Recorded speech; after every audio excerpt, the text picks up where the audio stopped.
Seniman Bali sekaligus akademisi Mangku Nyoman Ardike atau yang akrab disapa Sengap menyoroti fenomena maraknya penari rangde yang terkesan kebablasan dalam membawakan tari rangde.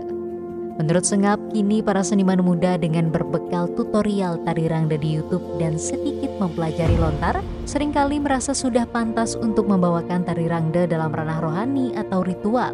Demikian pula banyak bermunculan sanggar seni yang mengajarkan tari rangde tersebut. Nah, terkadang di masa sekarang ini semua disimpulkan dengan proses independen, merdeka, semua bisa. Sebenarnya tidak. Kalau kita jujur memahami tentang konteks budaya, ada etika, ada estetika. Yang sekarang dimunculkan adalah lebih banyak pada proses estetika yang akhirnya memunculkan sebuah proses kontestasi. Ini yang paling berbahaya. Jadi dengan pola mangkin barangkali kalau Titiang dengan Jero Eka lebih banyak membahas bagaimana generasi-generasi kita sekarang agak kebablasan mempelajari sesuatu yang belum berhak untuk dipelajari. Dalam konteks Bali dijelaskan dengan konsep sloka, taki-takining swaka gunung widya semara wisaya ruang puluh hing ayuse tengahing tuwuh sadu wujana bogonte patilareng atmo tanu paburuken. Masa muda, masa menuntut ilmu. Jadi kita harus belajar sampai usia 20 tahun baru kita boleh menjalin sebuah hubungan dengan status yang jelas. Ketika setengah baya kita belajar untuk berucap yang pantas, dan kemudian ketika sudah masa tua kita harus mengikuti sebuah ajaran tentang bagaimana melepaskan diri dari ikatan dunia. Nah, ini yang mungkin mulai hilang. Makanya ketika beberapa sumber-sumber sastra, beberapa lontar yang kemudian dipelajari oleh beberapa orang, makin muncullah beberapa sanggar-sanggar. Titiang termasuk di rumah juga mengoleksi rangde. Kalau bahasa Titiang nernak Titiang. Kalau bahasa Titiang, karena Titiang punya 3 rangde, 2 barong, 4 celuluk, yang memang merupakan sebuah satu barang seni, 2 memang sebuah barang yang kita fungsikan sebagai sesunan dalam konteks pribadi. Karena di Bali nih kalau kita berbicara tentang sakral itu ada 3 sifat. 1 bersifat pribadi, 2 bersifat kelompok, 3 bersifat universal. Nah, kadang-kadang pribadi, ranah pribadi dibawa ke hal yang bersifat umum.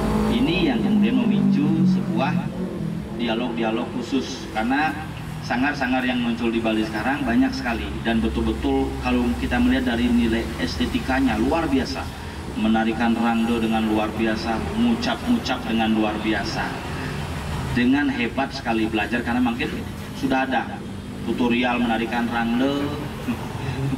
Kalau semakin pun sudah menaik kelas menjadi TikTok rangde, naring rangde celuluk jadi TikTok mungkin. Artinya rangde di Bali juga tidak kuno-kuno amat, mengikuti perkembangan zaman. Nah, niki yang kita akan bahas panjang lebar benjang dengan 3 tokoh yang hadir di masing-masing wilayah niki, karena kebetulan tanpa sengaja Bali niki sebenarnya dibagi dalam 3 tataran wilayah: Barat, Tengah, Timur, Maha Awidya, Maharata, dan Maha Agung. Kemudian besok itu hadir 3 tataran wilayah itu. Di Tiang ada di Maha Awidya dengan Ulu Batu Kau. Di tengah besok ada Beli Komang Indra Gases dengan Dalem Batur Sarinya, ada di tataran rohani Maharata.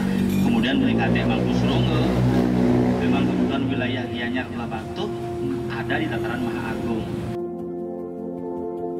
Sengap menjadi salah satu di antara 3 pembicara yang dihadirkan pada webinar yang dilaksanakan pada hari Sabtu 6 Maret 2021. Selain Sengap, 2 pembicara lainnya yakni Dr. Ikomang Indra Wirawan dan Mangku Kadek Srongge. Menurut Sengap, pelaksanaan webinar tidak untuk menghakimi, tetapi untuk bersama-sama melihat bahwa kesenian bukan hanya dilihat dari segi estetika, namun juga dari segi etika, sehingga tidak sampai terjadi kecelakaan atau musibah saat menari rangde.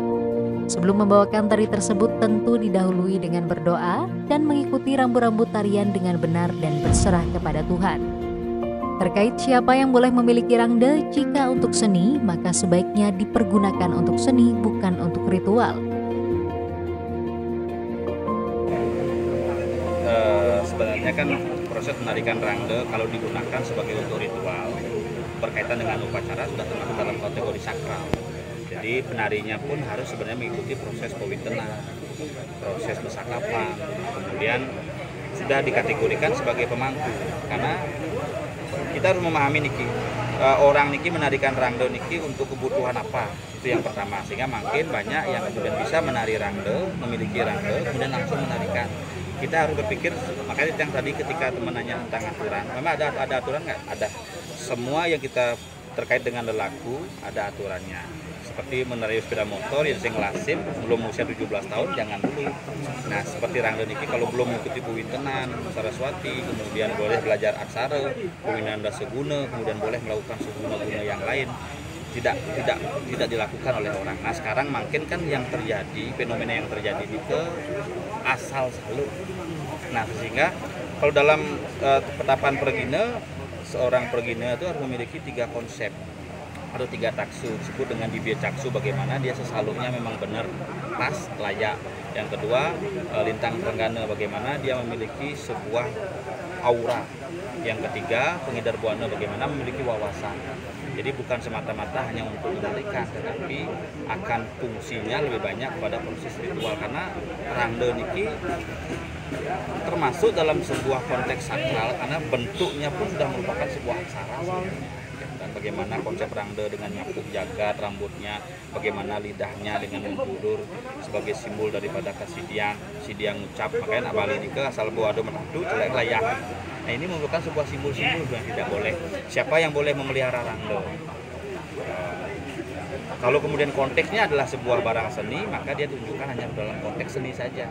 Jangan disangkut pautkan dengan ritual. Nah, kadang-kadang makin kan napak pertiwi. Mana disebut dengan konsep napak pertiwi? Sebenarnya napak pertiwi ini lebih cenderung pada konsep pertiwi pelemahan. Perteluan ngelah pempatan. Makanya kalau rangde kita melihat dalam susunan Jeronarang yang murni, pasti susunannya setelah di kalangan kepempatan, setelah di kalangan kesetra, karena ngomongan pertiwi, ngomongan tanah, ngomongan karang, itu yang paling penting.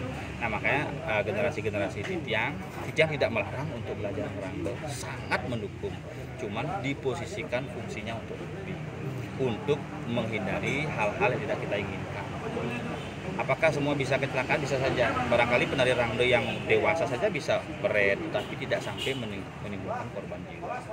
Itu yang paling bisa disebut kebablasan.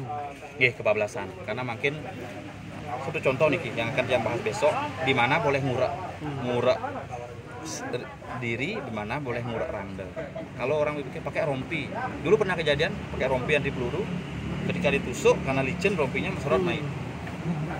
Payah juga kan. Nah, makanya di tiang, kalau di tiang di Tabanan, karena bapak juga seorang penekun rangde, paman mungkin penari rangde, dan memang di tiang punya satu pura yang memang khusus untuk rangde, tidak sembarangan melakukan proses Jeronarang pun tidak berjadwal. Yenten ada pawisik dari jero mangku dengan simbol-simbol pada rangde nike. Pasangin bunga rangde kalau memang sebelum proses upacara nike, besok akan Jeronarang makin sekarin dulu. Kalau layu berarti tan kelugra. Kalau masih utuh baru. Nah, ini hal-hal begini kadang-kadang menjadi sebuah simbol. Jadi yang ada yang memiliki tirta, kalau tirta niko masih ning, besoknya menari. Kalau ampun kuat bercampur bunga tapi tan. Makanya dumun mau pinunas 3 hari orang mau pinunas apaan rangde. Nah, karena rangde di zaman dulu digunakan sebagai penyomia. Ketika karya hidup betara pacang sedon apa pertiwi nyomia satu. Ketika setelah penyomia diminta tirtanya dibagikan kepada menyomia sanandeng malah petangkel. Ada hanya penyambleh saja. Sedon dia penyambleh, makanya warna rangde mempengaruhi. Yang merah makin sering disebut sebagai rarung. Tapi kadang-kadang di beberapa tempat di Batitiang asal Bogara, penuburan Brahma disebut sebagai penuburan yang sakti. Yang putih lingsir. Nah, nama-nama itu juga berpengaruh. Di beberapa tempat akan berbeda. Caleng rangde yang lurus apa yang lengkong, stylenya kan ada. Bangli punya style yang berbeda, Tabanan punya style yang berbeda dari tampil. Fungsinya pun berbeda. Itu yang harus dipahami sama teman-teman. Makanya di rumah punya gedong, punya rangde punya, lulu punya, barong punya. Ketika teman-teman ayo igelang yuk, nah, fungsinya tidak benar kan. Yang tidak mau di pura, yang sudah punya pura isi rangde yang disolakan, napak pertiwi, yang buat lagi sama dengan membuat warung di dalam toko. Kita sudah punya identitas, gunakan itu saja. Ampunannya mak gaya lebih. Itu saja. Yuk subscribe akun YouTube resmi Nusa Bali. Jangan lupa like, tinggalkan komentar, share link, dan aktifkan tanda loncengnya. Dapatkan informasi terkini seputar Pulau Dewata hanya di Nusa Bali TV.